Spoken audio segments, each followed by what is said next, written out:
Hello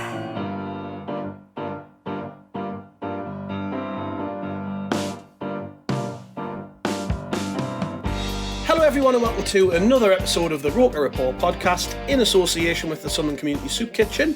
It's Gav back yet again, and I know you're all probably sick of my voice. Don't worry, we're going to get some variety on over the next few weeks or so. But I am back today to preview Sunderland's latest game, which is of course coming up at the weekend against Charlton Athletic in League One. And joining me today to preview that game very kindly is Sue Gallop from Charlton Live. Hiya Sue. Hi Gav, thanks for having me. Yeah, thank you very much for coming on. It's the first time we've spoke, it's the first time we've had you on, so no pressure. But we've got a lot of friends across League One, so it's nice to meet new people all the time. With regards to Charlton, then, where did it start for you? Because I imagine you followed the Addicks your whole life, yeah? Yeah, I started going to Charlton when I was about 12. I'm in my mid-40s now.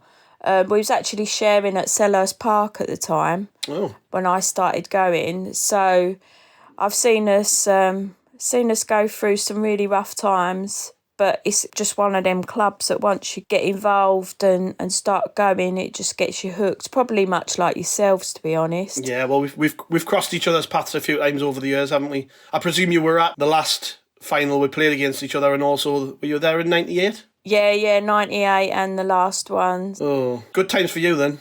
I talked to a couple of Sunderland fans on Twitter just because I think we've just got that special relationship and kind of get each other's struggles and sort of even in the good times and stuff. I think we always wish Sunderland well in whatever's going on, so... Yeah, it's a bit of friendly rivalry, I would say, isn't it? The thing that I don't like so much is that Charlton tend to come out on top more times often than not in that rivalry. Like I said, I've just mentioned the two playoff finals.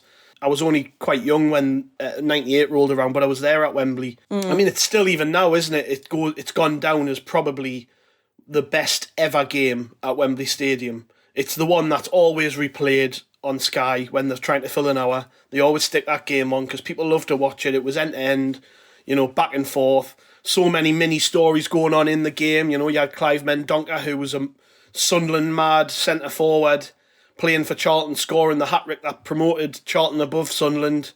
You had all these different things going on, and it's stood the test of time, that game. We're talking, 24 years ago? Yeah, I mean, I was an adult. I was a young adult when that game, and it's a weird one because I don't have any. I've got some vivid memories of it, but more that like on an emotional level, the sort of the being upset, then being like mad happy, then it was so up and down all throughout the game, and then just.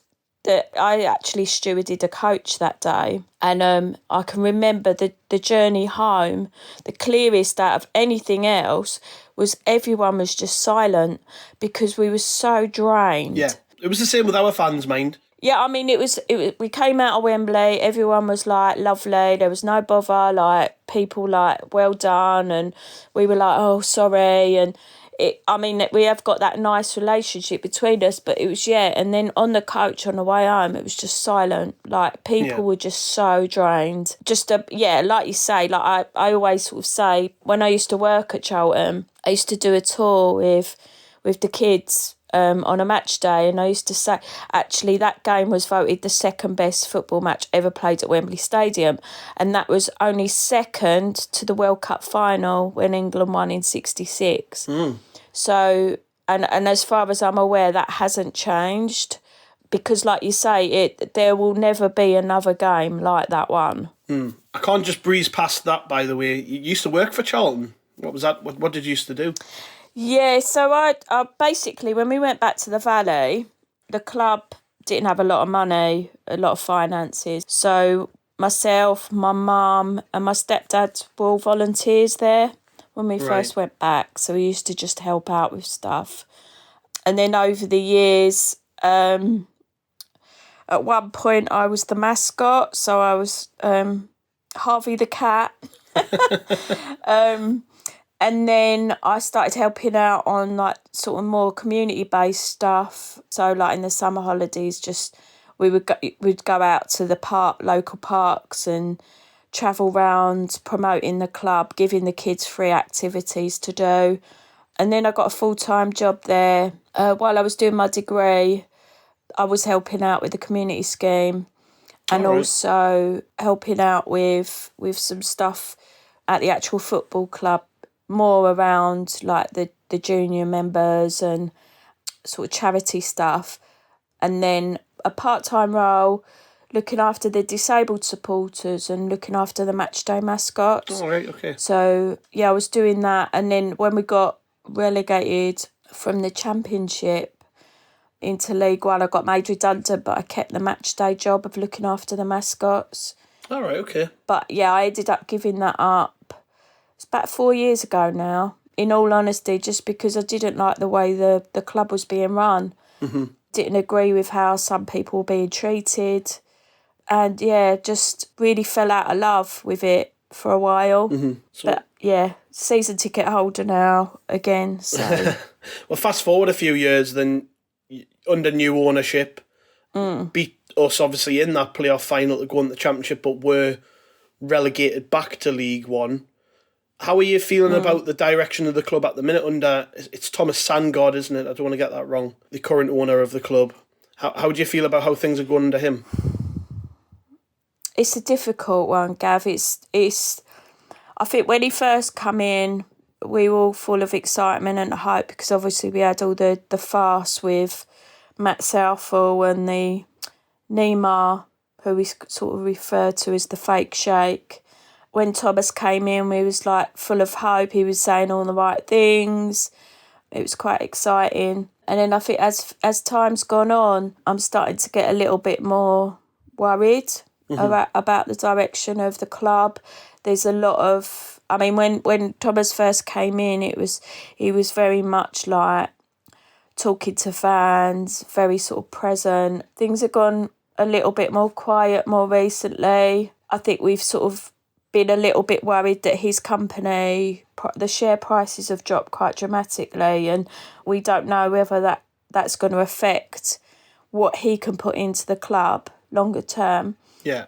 There's obviously a question mark over Johnnie Jackson continuing to be manager because the contract that was signed is effectively a rolling contract, so he has to finish within a certain position in the league table to then get the extension to his contract. So with that, obviously, then you worry about, we've got, I think it's 11 or 12 players out of contract at the end of the season. Right. So if you don't know who your manager's going to be, are you going to re-sign those players? How are you going to recruit? Because you don't know exactly who the manager's going to be. Yeah. So, yeah, I feel quite worried, and I think things are quite uncertain at the moment. Parallels to be drawn with Sunderland's situation in a lot of ways, because we had a similarly bad situation whereby we plummeted from the Premier League, from the Championship into League One, with an owner who'd lost interest, with a lot of debt saddling the club, but a lot of bad things going on, and then Stuart Donald came in and took everybody by surprise. He was very apparent. He was on our podcast quite a lot. For instance, he was appearing here, there, and everywhere with fans, and people originally thought, yeah, this is great, but it very quickly started to unravel, and questions began to be asked, and still are asked to this day, about his continued involvement and other people's continued involvement in the club. And sometimes your gut instinct is right, and you might be right with Thomas Sandgaard. I don't know a lot about him.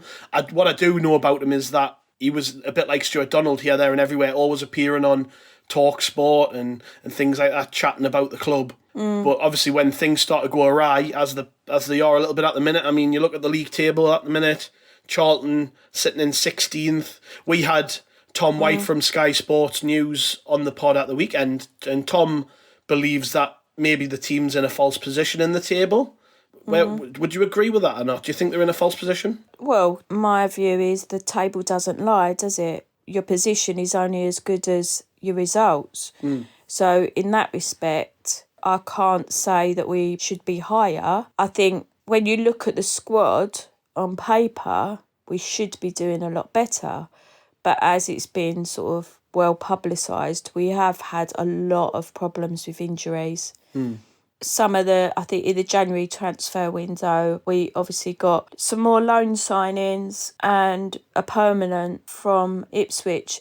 But then I think he made one substitute appearance and he got COVID. So we haven't really seen a full strength squad. That's Scott Fraser you're talking about, by the way, isn't it? Scott Fraser, the former... Yeah. Yeah, who is a player we've been linked with a lot down the years, but yeah, I thought he might have been a good signing for Charlton. Yeah, I think obviously he's definitely one for next season. I think he was sub at the weekend. I'm not sure if he came on, I can't remember, but he was definitely one that we were after last summer, and he ended up going to Ipswich. So thankfully we've got him. But when you've got 11 or 12 players out of contract at the end of the season, you're then worrying about who's going to come in, like, because your discussions effectively start in January, don't they, for your summer transfer window, with players that might already be out of contract. Yeah, we had that problem last season when it came to sort of the tail end of the season. A lot of players knew they were leaving the club, and you could tell in some of the performances as well. Yeah, and I think, I mean, I don't know, and this would probably be a really strange comparison, but I always feel like footballers are a bit like children. They need to know where they stand, they need to know what's going on, they need reassurance, and at the moment, as a football club, we haven't got that. So then, as a player, mentally, how difficult must it be if you don't know where you're going to be next year? Or next season, sorry. Yeah. You don't know who your manager's going to be. I mean, the lads all came out, like, when Jacko was caretaker manager, the lads were quite vocal about the fact that they wanted him to be the manager. As soon as he signed that permanent deal as manager, things started sort of going down, and I don't know what that's about. I don't think Jacko's doing anything differently. But again, I think we effectively don't have a fit striker in the team at the moment, right, which is obviously going to make life a lot harder. I noticed just looking at the team from the weekend, you had an 18-year-old Mason Burstow playing up front with Elliot Lee, who's a midfielder, isn't he? So yeah. And that's shown in results. If you look at the last, I'm just looking at your last sort of clutch of results. Well, he lost 5 in a row. Yeah, and your last 3 you haven't scored a goal. Mason, he's actually signed for Chelsea in the January window, and then they loaned him back to us. He got injured a couple of weeks ago with a hamstring injury, so I don't know on Saturday how fit he was. But then we've got Jayden Stockley that's now coming back from a hip injury, but again, he's been in and out of the team with these injuries, so he might then play a few games and then it's the same issue again. I think he's got a problem with his hip. So I think players are playing when they're not fully fit because we don't have any other option. Yeah. Which is never a good thing, because then you end up losing them for longer. Like we've done the same with Ryan Innes, one of our central defenders. He's unbelievable when he's fit, but we keep going through these phases of like he'll play 4 or 5 games and then he's injured again. So he's out injured again at the moment. I don't know if we'll see him again this season. So it's rough at the minute. It's really rough. I'm looking at your team actually, and there are quite a lot of players in there who are, I would say, the good League One players. You know, it's not a bad team at all. Decent bench of players that you had in the last game against Sheff Wed. But like I said before, the table doesn't really lie, and the results recently have been poor. Just as somebody who hasn't watched recent games, I'm just looking at the calibre of some of the teams you've played, and to be fair, they're all teams who are going for it this season. So you look at your last game with Sheff Wed, who are challenging for a playoff spot, MK Dons, who are challenging for a playoff spot, Oxford, who are challenging for a playoff spot, Wigan, who are challenging for the title in an automatic place, and then Bolton, who are a late sort of developer in the season, and Bolton are a team who may well make the playoffs.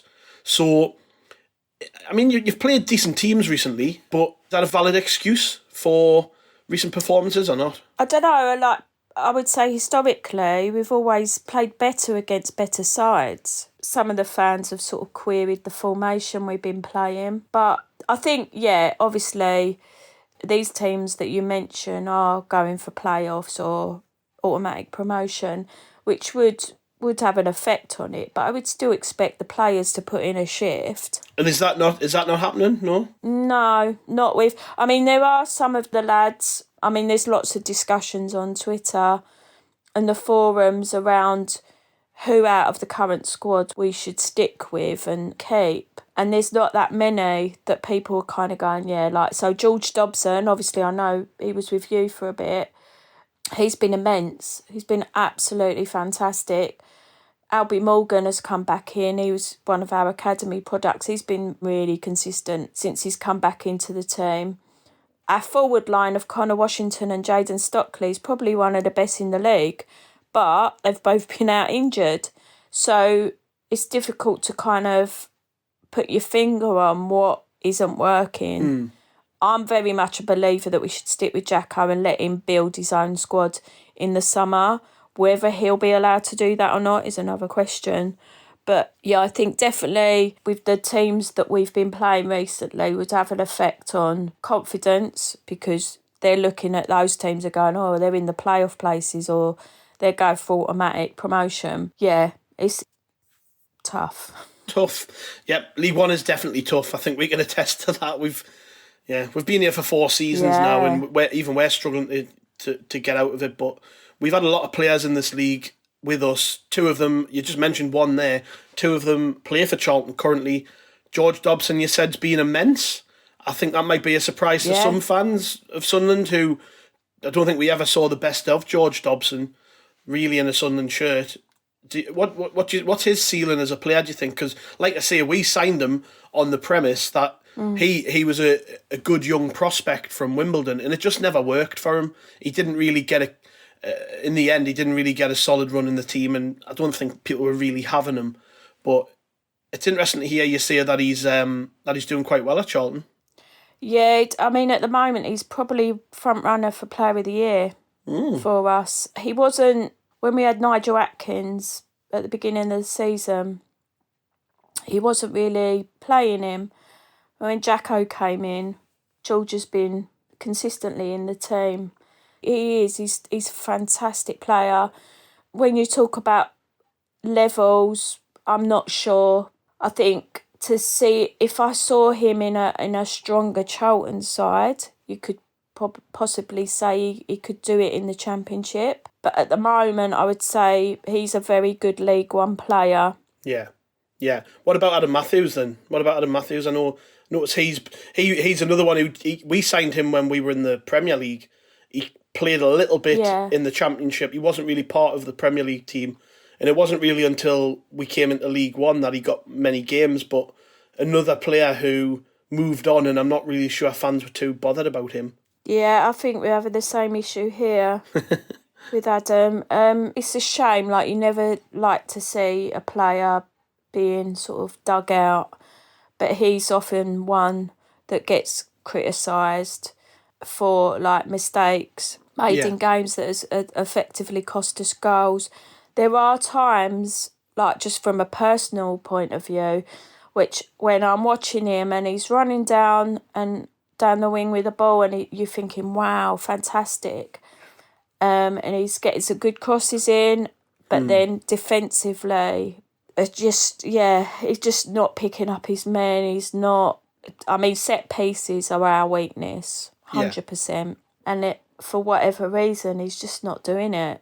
I don't know why. I don't know whether there's some sort of attitude that, because obviously he's an international player, so whether he thinks he should be at a bigger club or at a better level, I don't know. But it's, for whatever reason, it's just not clicking. He's playing at the moment because we haven't got any other options. So yeah, it's sad because any player that signs for us, you always want them to do well, don't you? You want to and I cheer him on at a game, and then you look at it after and you think, oh God, Adam, why did you do that? Why didn't you do that? it's just really disappointing.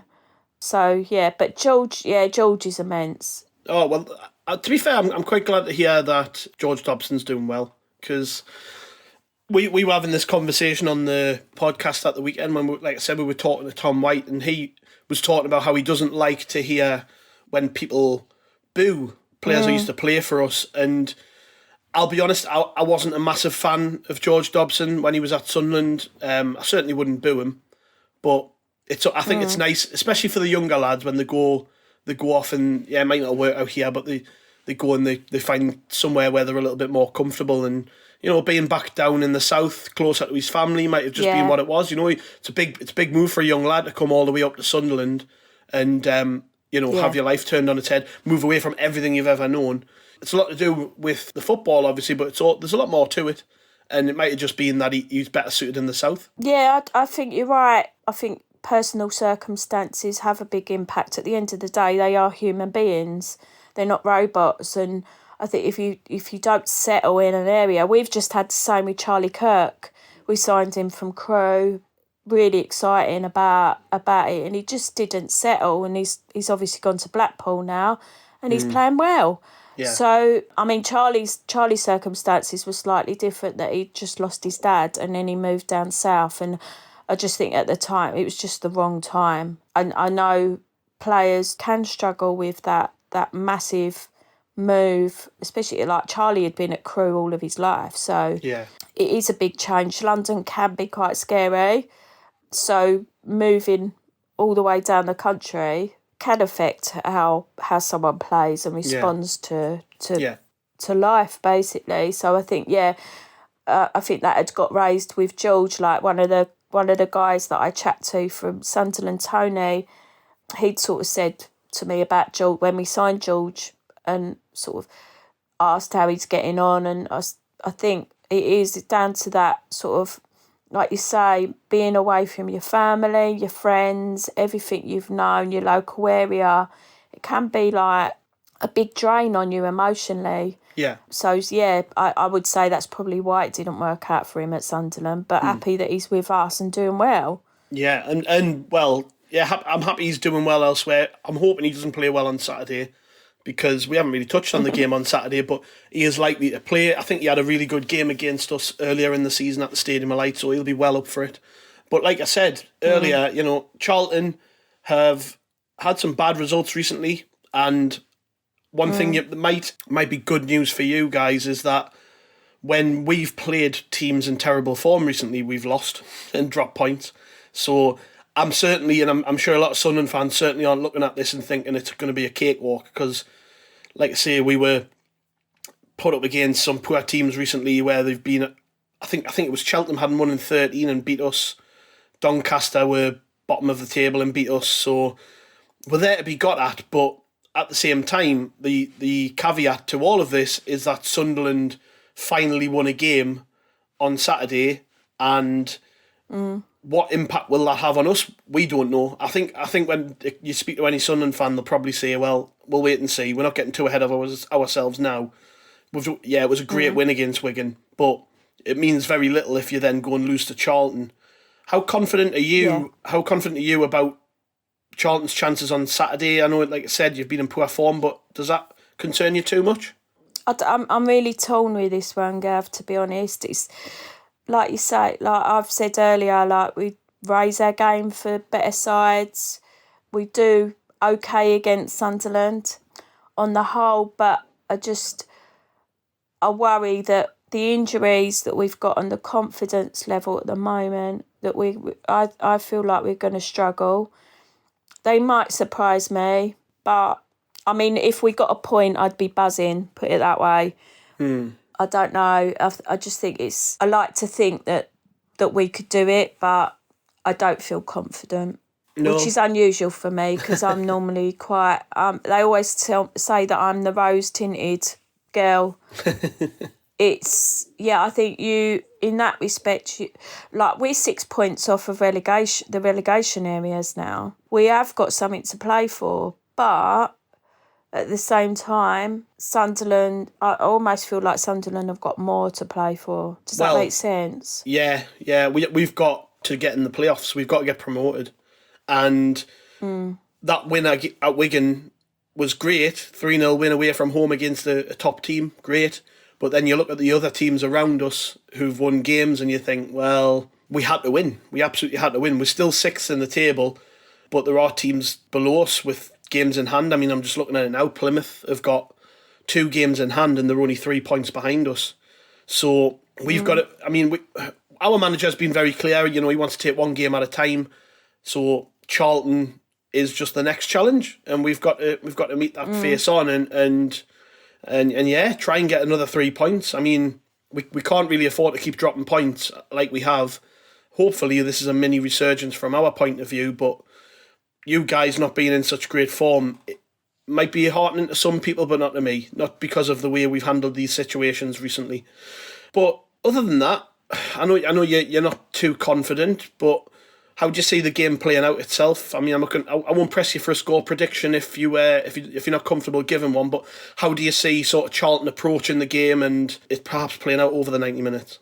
I think depending on who's fit is going to have a big say in it. I think our main issue is obviously leaking goals. Not loads. I mean, Oxford obviously was 4, but it's like 1 or 2 nils. But they're silly mistakes. Yeah. I'm wondering if we're going to be potentially a bit more defensive on Saturday. Mm-hmm. I can see Jacko sticking with the formation that we've been playing while he's been manager. I think it will be a tight game based on what you've sort of said about Sunderland. I always look out for Sunderland's results, but I can honestly see it being like a 0-0, 1-1. Yeah. I wouldn't be surprised. We're potentially going to, both of us for different reasons with the nerves and stuff like that, potentially could be a bit of a flat one. Yeah, well, I hope you're wrong. I hope we win. And I'm sure you hope you win. But like I said, we are both in weird situations at the minute. I don't feel like Sunderland have really got any momentum despite the fact we won last weekend. You guys are second bottom in the form table, I think.